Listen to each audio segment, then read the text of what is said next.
Buenos días, el día de hoy haremos una introspección acerca de los modelos económicos de primera, segunda y tercera generación, los cuales se encuentran en un contexto de innovación a través de la ingeniería financiera, ¿sí? Y de crisis económicas en diferentes países. Para esto pues, nos acompaña el día de hoy Jorge Andrés Calero. Jorge, muchas gracias de antemano por el espacio. Él es economista de la Universidad Santo Tomás, máster en Ciencias Económicas de la Nacional, y pues cuenta con más de 5 años en cátedra universitaria en diferentes universidades. Jorge, pues muchas gracias. Gracias a ustedes. Pues prácticamente nos gustaría que nos contaras acerca de qué son los modelos económicos de primera generación. Bien. Recuerda un poco que todo modelo económico tiene un contexto particular porque responde a ciertas condiciones particulares, como ha sido la evolución de todos los modelos económicos en esta teoría de la ciencia económica como tal. Digamos, hay un contexto particular que se da entre los años 60 y 70 que viene derivado, digamos, de los modelos mucho más grandes que dominaban el mundo en su momento. En particular, digamos, lo que ocurría en los 60s o 70s, en Colombia, por ejemplo, recordarán el tema de evaluación gota a gota y demás elementos de fijar tipos de cambio para parte de su política, digamos, cambiaria, en el cual lo que ocurría, pues, básicamente era que se podía anticipar el comportamiento del sector monetario que responde, digamos, a las necesidades particulares de evaluación y depreciación de la moneda, justamente a toda la política monetaria y política económica como tal. Colombia, por ejemplo, la Junta Monetaria es la que definía la devaluación y la fijaba en ciertos momentos. Paul Krugman en el 79 empieza a analizar comportamientos de ataque especulativo a las monedas y dice que eso puede generar, o básicamente demostró en su modelo, que genera crisis de balanzas de pagos, es decir, ataques, digamos, a una balanza que se conforma por las cuentas corrientes y las cuentas de capital y que derivaban justamente en una crisis mucho más profunda que hacía, digamos, la especulación como comportamiento, digamos, particular de los especuladores, ¿sí? En ese punto, digamos, Krugman lo que anticipaba era los movimientos de un equilibrio único, dada una formulación económica, digamos, que no vamos a entrar en este momento, pero que permitía explicar la crisis de balanza de pagos.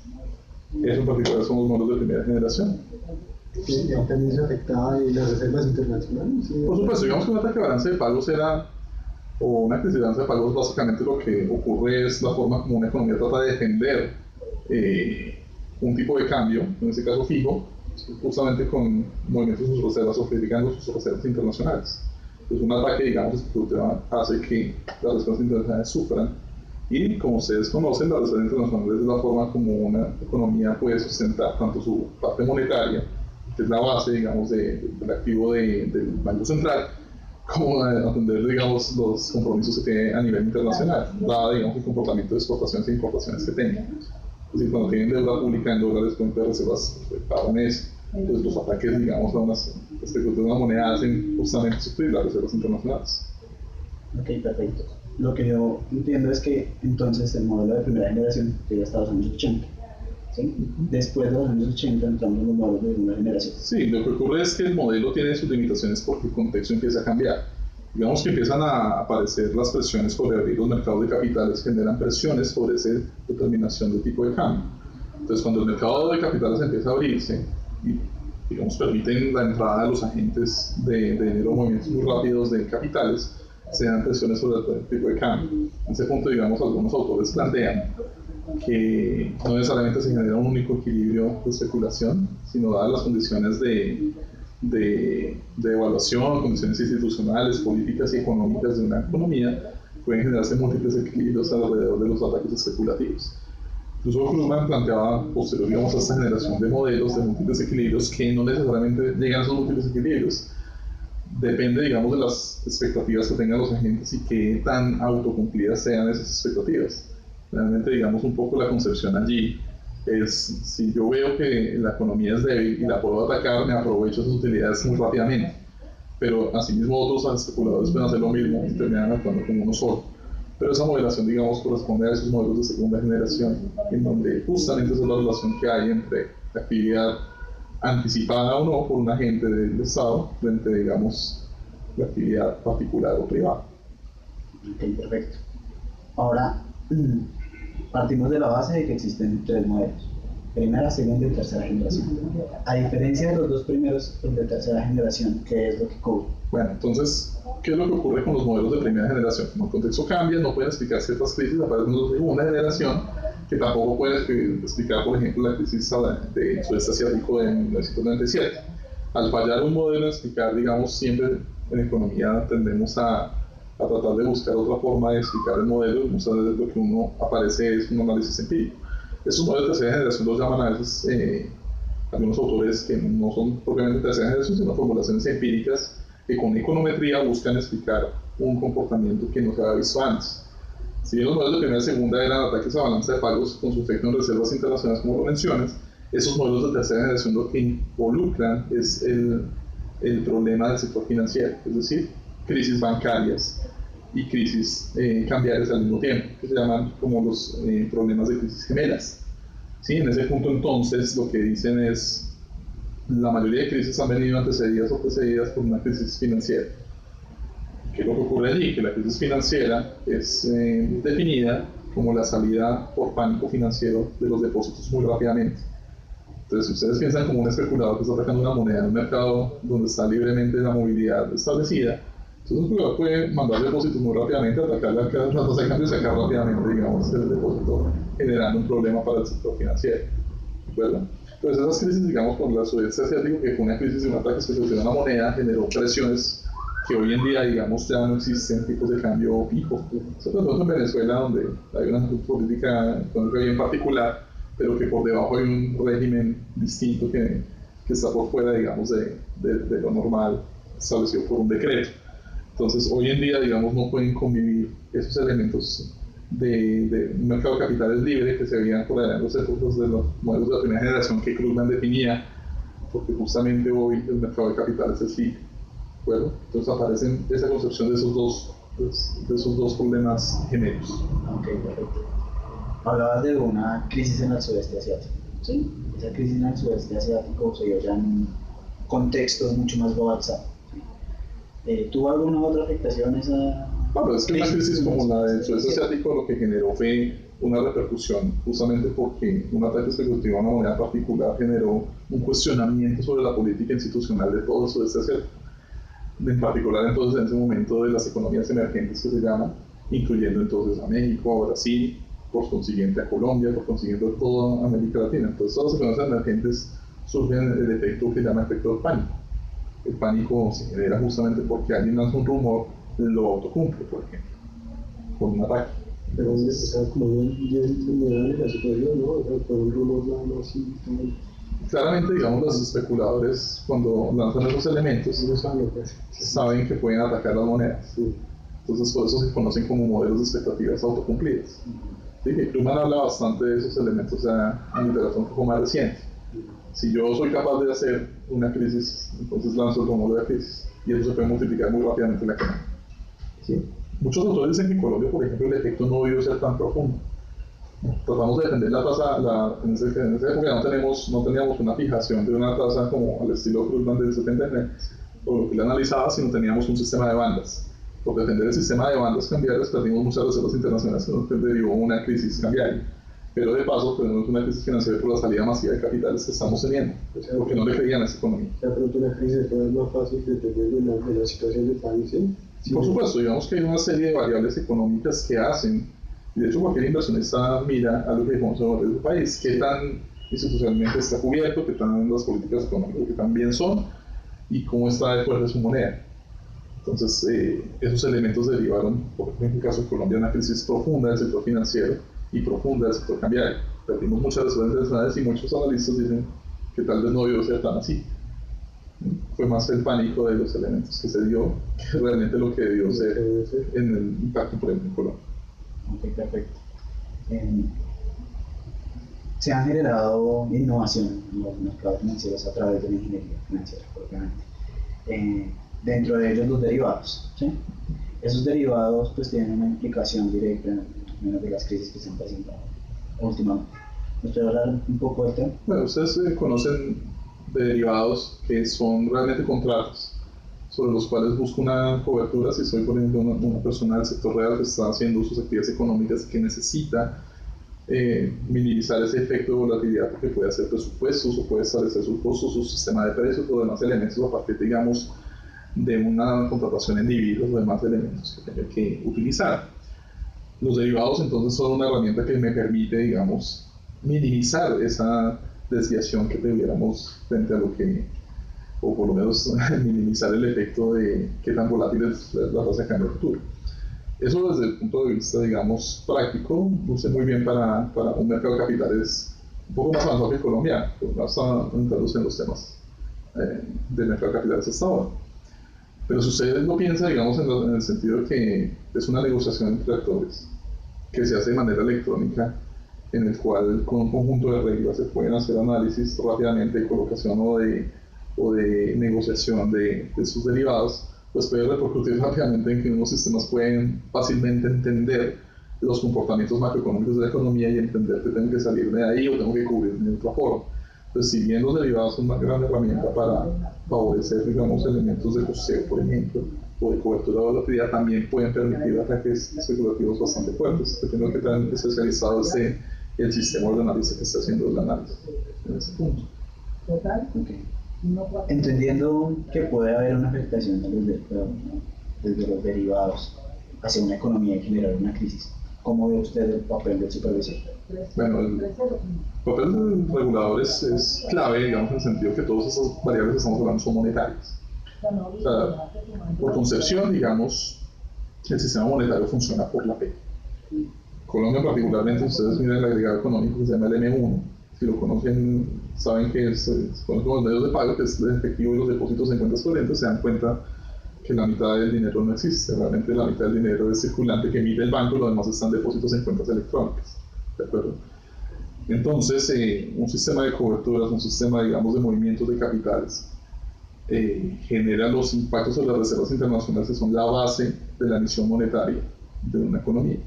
Por consiguiente, si yo tengo efectos sobre las reservas internacionales, tengo problemas del sistema monetario. Y si tengo problemas del sistema monetario, la gente no me cree que lo que yo estoy usando para transar sirva y me genera problemas de inflación, fenómenos de barreras económicas que son más complejos que el solo hecho del movimiento de la divisa. Son momentos en los cuales la economía puede derrumbarse, digamos, justamente por la falta de credibilidad del sistema monetario. Por eso el tema de las crisis analizadas desde el punto de vista del sector financiero, por ejemplo. Que el sector financiero es que finalmente el que genera una expansión secundaria del dinero y sobre el cual, digamos, se monta la economía o se pilar realmente de la economía. Bien, entonces, por supuesto que sus efectos pueden ser totales. No, iba a preguntar de pronto, pero eso es lo mismo que tiene que ver con los derivados, con la carga de derivados tan dura que tenía, por ejemplo, el Deutsche Bank. Sí, y entonces mi pregunta era si de pronto el solo banco puede hacer estallar una crisis pues, mundial. Digamos que entidades multinacionales, incluso financieras, deben ser muy, digamos, cautelosas con sus actividades económicas. En particular porque sí, entidades financieras, de hecho, lo vemos en la crisis del 2008. Es una crisis un poco aislada de los elementos que estamos planteando aquí, donde es una crisis realmente financiera que repercute en una crisis económica profunda a nivel mundial. Porque entidades que tengan una cantidad de divisas negociadas y que tengan una posición, digamos, establecida sobre el comportamiento crediticio, pueden, digamos, estar expuestas a un riesgo mucho más grande por colocación de papeles que no tienen ninguna, por ejemplo, garantía real, que fue el efecto del año 2008 en el cual se multiplicó, digamos, en todo el sector financiero y que finalmente el Estado tiene que entrar a garantizar su estabilidad. Porque si lo hablamos ahorita, el sistema monetario funciona por la Fed, tirar ese sector financiero, si ese se derrumba, a pesar de que las pérdidas en teoría son de un privado, realmente se conoce como democratizar la pérdida de las entidades financieras. ¿Qué significa eso? Que todos tenemos que pagar con plata que les mete el Estado a la entidad financiera, porque si no se nos va la economía al declive, ¿sí? Por los fenómenos inflacionarios y que la moneda se derrumba. Entonces sí, digamos que es clave la cautela de las entidades financieras y las grandes multinacionales sobre todo, que tengan la capacidad de especular o de mover grandes montos de divisas. ¿Y será que la globalización será que puede favorecer una crisis? O sea, de hecho, puede ser buena y mala o... La globalización es un efecto, digamos, del modelo neoclásico neoliberal que estamos viendo como predominante, del cual libere, digamos, todos los mercados, incluso permita que haya un comercio internacional mucho más grande, y eso va acompañado de un mercado de capitales mucho más extendido. Digamos que esos modelos surgen es porque la necesidad de expandir las fronteras, o si no, la economía llegaría localmente a un nivel de estado estacionario que no le permitiría crecer. Entonces, la globalización es un efecto natural de ese modelo neoclásico, y lo que sí hace es, así como generar beneficios económicos en su momento de auge, replicar más rápidamente problemas de crisis, porque justamente todos estamos interconectados.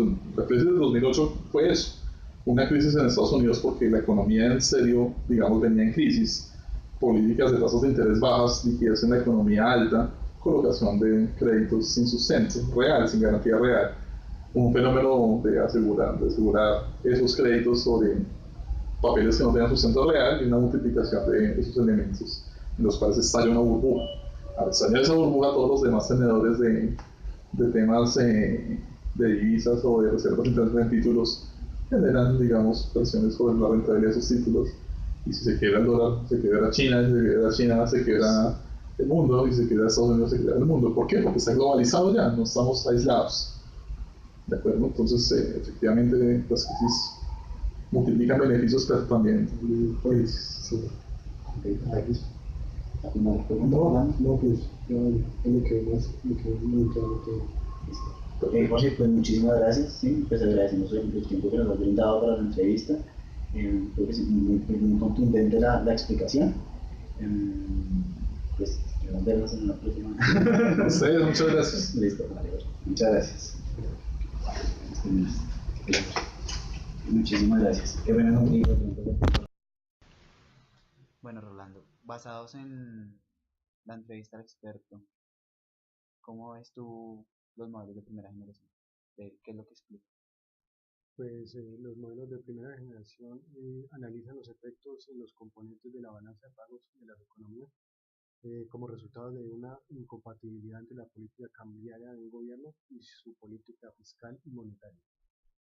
Estos modelos iniciales de primera generación parten de la idea de que el tipo de cambio de una economía se hace insostenible debido a una expansión del crédito interno, lo que da lugar a en un inicio a una reducción de sus reservas internacionales y luego un ataque especulativo contra la moneda doméstica, lo que obliga al Banco Central a abandonar la defensa del tipo de cambio para dejar que la moneda flote libremente. ¿Y cómo ve usted eso tiene alguna afectación con la balanza de pagos? Sí, pues la crisis de balanza de pagos se asocia con grandes movimientos en la cuenta corriente al producirse en el periodo anterior grandes déficits, en esta por una incompatibilidad entre las políticas monetaria, fiscal y cambiaria. Pues la idea principal de estos modelos es que la política de tipo de cambio fijo o semifijo es insostenible si las políticas fiscal y monetaria no se sujetan a los objetivos en materia cambiaria. Para ello, la política monetaria debe ser restrictiva. Estos modelos afirman que los aumentos del déficit público de oferta monetaria deben ser menores que las variaciones del tipo de cambio. En caso de ser un tipo de cambio fijo es cero, y si es un sistema crawling peg sería constante y positivo. Bueno, también los modelos de primera generación se concluye que la política cambiaria se vuelve insostenible debido a la fuerte expansión del crédito interno ocasionada por la monetización del déficit fiscal. Esto provoca una disminución en el nivel de reservas internacionales del Banco Central.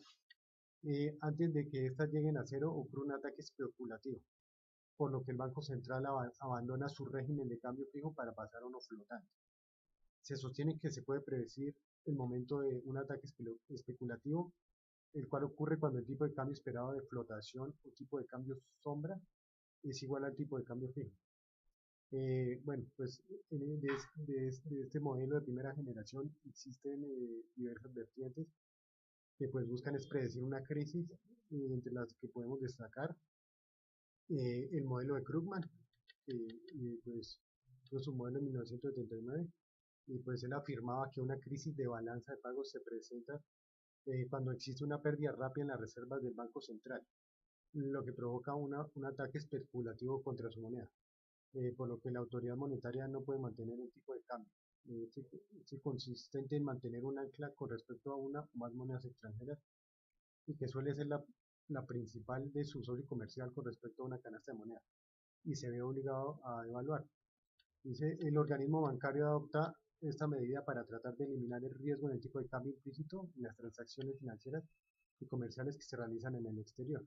¿Hay algún otro modelo que explique de pronto los modelos de primera generación? Sí, entonces tenemos otro modelo que se llama el modelo de Robert Flood y Peter Gerber. Este modelo se hizo en 1984. Entonces, este modelo, los autores desarrollan dos modelos para estudiar el momento en el que se produce la caída de un régimen de tipo de cambio fijo. Desarrollan un modelo lineal en el que introducen una variable estocástica y después lo amplían con el concepto de perilización de la pérdida de reserva. En el primer modelo se parte de la hipótesis de previsión perfecta y permite identificar el momento en que se produce el decaimiento del régimen a partir de los movimientos observados en las reservas del Banco Central. El segundo modelo es un estocástico que permite conocer la probabilidad de que se produzca un debilitamiento del régimen, así como determinar la devaluación que se producirá del tipo de cambio.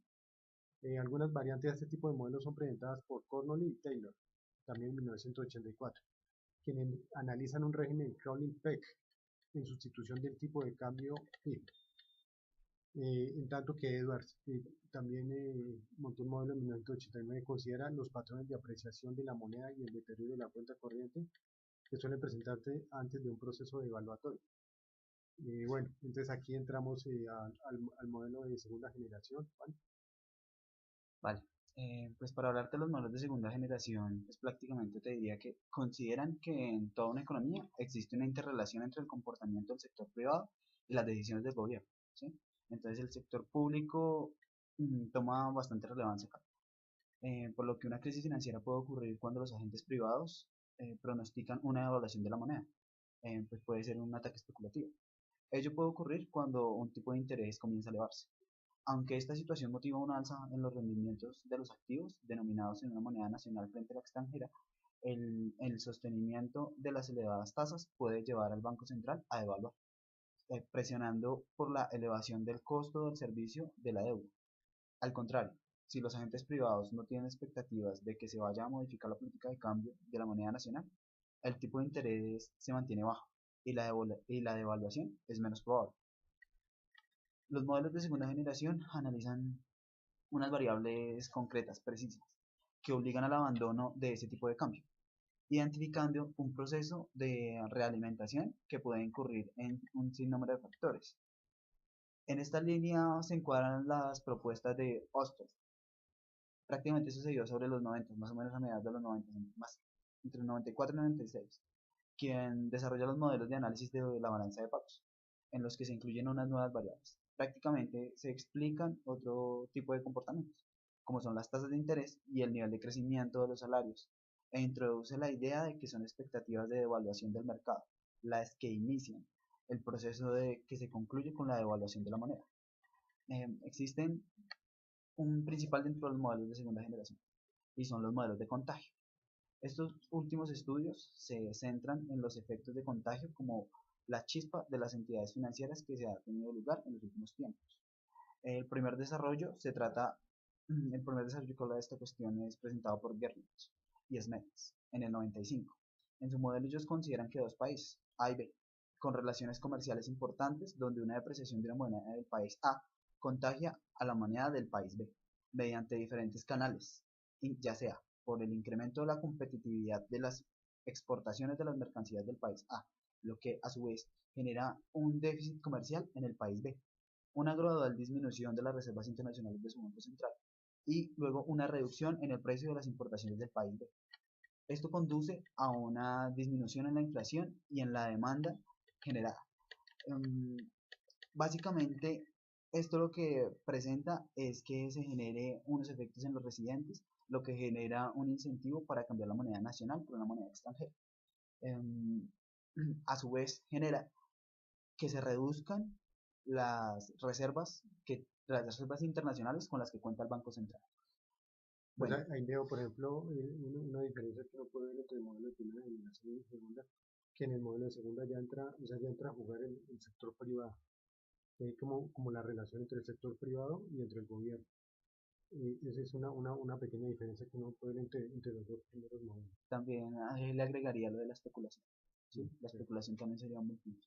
Habla del modelo de tercera generación. Bueno, ¿Qué pues ves ahí? el modelo de tercera generación pues arranca más o menos como en 1997 con la crisis asiática. Pues el análisis ortodoxo puso en evidencia que los modelos de primera y segunda generación no dieron una explicación acertada de lo sucedido en esta crisis. Estos países involucrados antes de la crisis presentaban un monto alto de reservas internacionales y un superávit fiscal. Y aunque se consideraba que tenían focos negativos en el sistema financiero, estos eran normales, no eran grandes. Pues dada la complejidad de esta crisis, se realizaron nuevos estudios de modelos teóricos que intentaron explicar estos fenómenos económicos, por lo que surgieron los modelos de tercera generación con tres aproximaciones teóricas. El primer enfoque fue desarrollado por Aghion en el 2001 y Krugman en 1989, quienes se centraron en los problemas del balance de las empresas y en la determinación de la capacidad de inversión derivada de estos factores. Ellos sostenían que la crisis era el resultado de inversión derivada de estos factores. Bueno, en la crisis ellos también decían que la crisis era el resultado de un shock ampliado, a lo que Bernanke y Gertler en el 89 y Bernanke en el 99 denominaron mecanismo acelerador financiero. Una depreciación real puede contraer la producción con efectos colaterales en los agentes, con lo que persiste y se amplía el shock. El segundo enfoque fue desarrollado por Corsetti en el 98 y McKinnon en el 98 también. En sus estudios se destaca el crecimiento excesivo del crédito, debido al riesgo moral motivado por las garantías implícitas de la autoridad. Es decir, que hay un incremento en la inversión en el crédito externo y el déficit en cuenta corriente. A medida que los acreedores extranjeros quieren prestar a los agentes domésticos, si se considera que existe un prestamista de última instancia en caso de contingencia. Esta situación conduce al financiamiento de proyectos poco rentables y a una escasez de capital refinanciada por el préstamo extranjero. El déficit público no necesita ser demasiado elevado antes de la crisis, aunque la negativa de los prestamistas internacionales a refinanciar las pérdidas acumuladas pues obliga al gobierno a actuar y a garantizar el cumplimiento de las obligaciones de la deuda externa. Para satisfacerlo, el gobierno debe tomar medidas como reformas estructurales, en especial una política fiscal que garantice recursos para las contingencias. Así, pues el aumento de las expectativas de un financiamiento inflacionario provoca la caída de la moneda.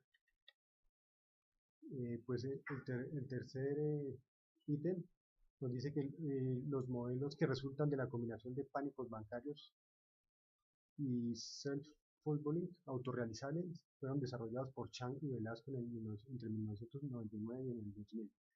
En esto se considera que una falta de liquidez en el sistema bancario es una condición necesaria y suficiente para la existencia de una crisis.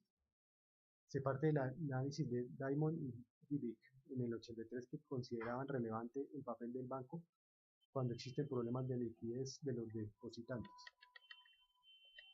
El modelo de Talbot-Reinhardt nos dice que pues, a partir del reconocimiento explícito e implícito de la existencia de relaciones monetarias internacionales y el desarrollo de economías con un doble patrón monetario, la explicación de las crisis financieras ha sido explorada desde diferentes perspectivas, en especial a partir de los últimos años, cuando en los diversos escenarios de crisis el tipo de cambio de las monedas locales frente a la moneda hegemónica aparece como un precio sobre el que es posible estabilizar por medio de la política económica.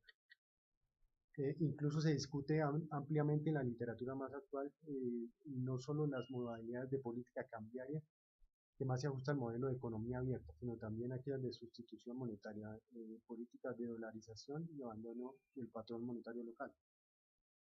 En la aproximación teórica de Guillermo Calvo, la dolarización ofrecería a las economías de mercado emergente una opción viable y más compatible con las leyes de mercado frente a los controles de capital.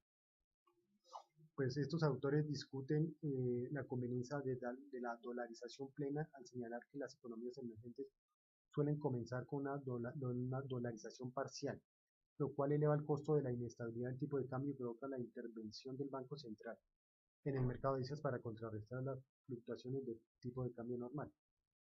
Sin embargo, si se adopta la dolarización total, esta podría no eliminar los problemas del sector bancario, pero sí los aliviaría al disminuir los creados por los desequilibrios entre las monedas y los vencimientos, al reducir los ataques especulativos contra la moneda. Pues otras críticas a la dolarización señalan estos autores se originan en que podría existir una pérdida del derecho de señoría y carecer de un prestamista de última instancia. Pero también se afirma que al adoptarse este tipo de política, la pérdida de señoría se puede compensarse con la estabilidad cambiaria alcanzada, mientras que una gran parte de las reservas internacionales podrían utilizarse para prestar servicios de prestamista de última instancia. Recordemos que el señoriaje es siempre que el Banco Central genera una masa monetaria para cubrir la deuda soberana. ¿Sí? Entonces, es como para tener en cuenta ese concepto. Pues ellos de Calvo y Reinhardt añaden también que en un contexto de tipo de cambio fijo pero ajustable, cuando ocurre algún choque externo, se presenta un escenario de crisis, pues las economías emergentes pierden acceso a los mercados internacionales de capital. Se originan problemas con el cumplimiento de los pagos de la deuda externa, se incrementan las tasas de interés y disminuyen los flujos de capital, lo que puede conducir, y de hecho pues así ha siempre pasado, a la insolvencia o a la disminución de la productividad del capital, lo que distorsiona los precios relativos y provoca quiebras masivas. Pues ellos dicen, en su opinión, el manejo de la crisis se vuelve complejo puesto que la recesión económica que le sigue a la crisis no puede ser aliviada con políticas monetarias fiscales expansionistas que disminuyan los efectos del descenso de la inversión, pero que aumentan el nivel de riesgo y la inestabilidad financiera. Además, se considera poco viable recurrir a políticas de control de los movimientos internacionales de capital, pues las economías emergentes sustentan sus políticas en la liberalización financiera. Para estos dos autores que ya hemos nombrado antes, se provoca una disminución en el Producto Interno y se incrementan los problemas en el sistema financiero y bancario cuando se presenta una interrupción repentina de los flujos de capital. Por tanto, dicho descenso en los flujos tiene consecuencias ampliamente contraccionistas y las recesiones así generadas son prolongadas y de lenta recuperación. Consideran también que existen algunas evidencias empíricas que revelan que es importante analizar la naturaleza, entendida esta como su composición y volumen que deben tener los flujos de capital, puesto que poseen diferentes determinaciones acerca de su permanencia en los mercados emergentes. De manera que estos flujos en general responden a la orientación de la política interna en los países receptores. Ok, pues yo lo que puedo ver entonces de los modelos de tercera generación es que prácticamente se incluye no solamente el sector privado, sino que también se empieza a hablar un poco de los bancos, ¿sí? Entonces, del papel que tienen los bancos en la economía, ¿sí? Y cómo pueden haber tanto aspectos de especulación como de dinamismo, ¿sí? Ese dinamismo como afecta. Entonces, ¿tú qué ves respecto de los modelos Pues de tercera de generación? pronto también lo que hablaba el profe que nos dio en la entrevista, que se veía de pronto lo de las crisis gemelas, ¿sí? Que la crisis cambiaria y la crisis bancaria combinadas, y que de pronto podía en un momento arrancar la crisis con una crisis bancaria y terminar en una crisis cambiaria o al revés. Aquí también se da algo importante y era lo de la corrida bancaria. ¿Sí? Se pueden dar corridas bancarias con base en una crisis que se genera ya sea en el mercado de capitales o en un sistema cambiario, como también puede darse al revés. Una corrida bancaria puede generar una afectación en el mercado monetario y también en el mercado de divisas. ¿Sí? ¿Sí? Entonces, me parece que son como los puntos más álgidos de los modelos de tercera generación. Sí, y también para decir que como son tres modelos, pues los modelos se han venido dando pues gracias a lo que hablábamos también con el profesor, que como cambian las situaciones económicas, van pues por decirlo de alguna forma mutándose, entonces pues las condiciones cambian y pues también ellos los economistas y pues los expertos buscan modelos nuevos para explicar pues, las cosas nuevas que pasan, ¿sí? Y adaptarlos para poder entender un poco que de pronto entender y tratar de evitar pues, la siguiente crisis. Aunque sin duda la velocidad dada por la tecnología actual, la globalización y demás, hace que nos encontremos expuestos ante una posibilidad de crisis, lo cual se podría ver que de pronto hasta los modelos de tercera generación ya se encuentren algo cortos y que estemos a puertas de un modelo de cuarta generación que de pronto incluya otro tipo de variables como las que genera un sistema de MetaTrader, ¿sí? Entre otros. Sí, de pronto meter la tecnología ya que Exacto, ya tiene. porque pues aquí no se habla de cuando yo parametrizo en alguna plataforma para hacer un tipo de operación. Entonces, esto puede también generar que yo pueda especular de una mayor forma.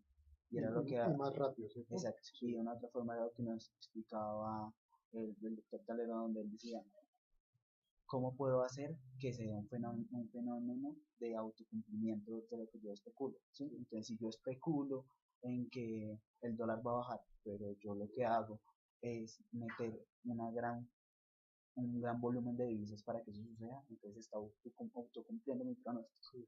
Entonces, probablemente, si bien la base podrían ser los modelos de Krugman, se podría plantear pues como que estamos a puertas de un nuevo departamento. Sí, sí, eso es lo que estamos diciendo. Como cambia, o sea, depende digamos, de las cosas que van cambiando en la economía. Por ejemplo, agregando la tecnología ahorita, de pronto pues, estos modelos no alcanzaron a ver que la tecnología podría darle una ventaja, por ejemplo, especulativa a alguien, ¿sí? Entonces ya necesitamos pues, de pronto otro modelo. Exacto. Además hay otro factor que es la innovación, ¿sí? La innovación que se da en la ingeniería financiera. Entonces ahora no solamente vemos derivados, sino que también vemos derivados sintéticos a nivel mundial. Puede que en Colombia no se dé mucho, pero sí de pronto en países con una bolsa mucho más desarrollada como Estados Unidos.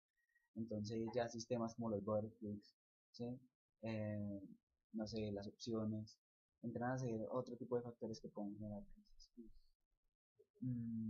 Pues este sería nuestro análisis acerca de los modelos de primera, segunda y tercera generación. No sé, Rolando, si quieres complementar algo. No, pues básicamente era lo que teníamos para decir. Muchas gracias.